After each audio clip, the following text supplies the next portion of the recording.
We're going to talk about this time the sixth millennial development goal. And this is to combat AIDS, HIV, malaria, and other diseases. And this one, we're going to go on a journey. We're starting at a place we all know really well, at home. And then we're going from home across the ocean to Peru.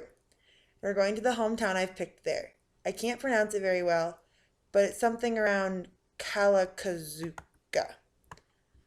My hometown in Peru has a really small rate of diseases, which is awesome. But if there were to be a problem, the hospital is really close, as you can see. And it has a red roof. If we were going to Peru on vacation, we would often land in Lima. Lima is the premier tourist location.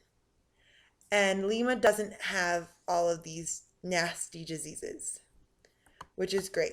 So that would be a really safe place for us to go. Malaria is a problem in Peru, but it's not as much of a problem. It's actually been decreasing steadily. In 2000, it was at about 80,000 cases a year. Now, in 2011, it was down to 22,000. That sounds like a lot. But when you think about it, the population of Peru is over 30 million. So it's like 0.07%. So not really all that much. This city is Nuevo Porvenir. And this area has a high instances of malaria. It's one of the highest areas for malaria. It's in a district that has quite a few cases. And it's on the northwestern part of the country. The northwestern part of Peru, which I'm zooming out so you can see, has the highest instances of malaria, along with the Amazon rainforest.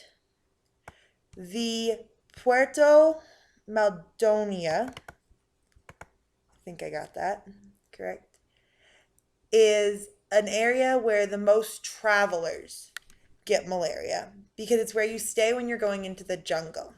The jungle is the highest instances of malaria in the country. So you're recommended to have a malaria vaccine to protect you if you're planning on going there. Malaria isn't the only problem in Peru. It's actually one of the least.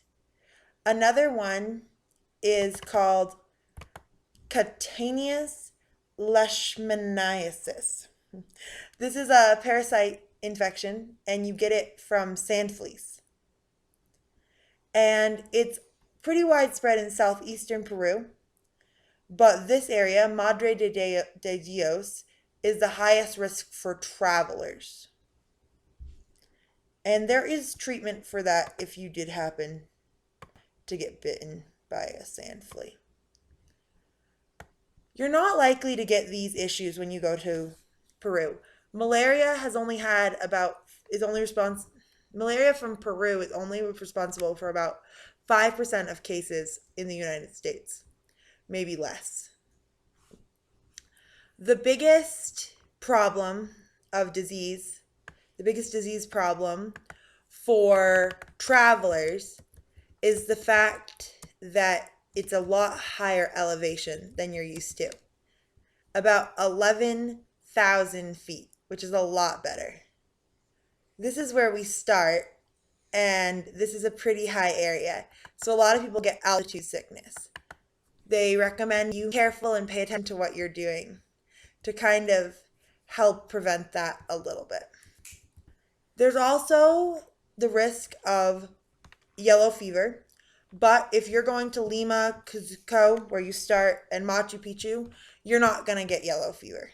So Lima is the primary tourist destination and safest. We've already talked about malaria. Really, the biggest problem that you have to worry about if you're going to Peru for disease is diarrhea. They've worked really hard, so a lot of the cases of disease have gone down. This is another millennial development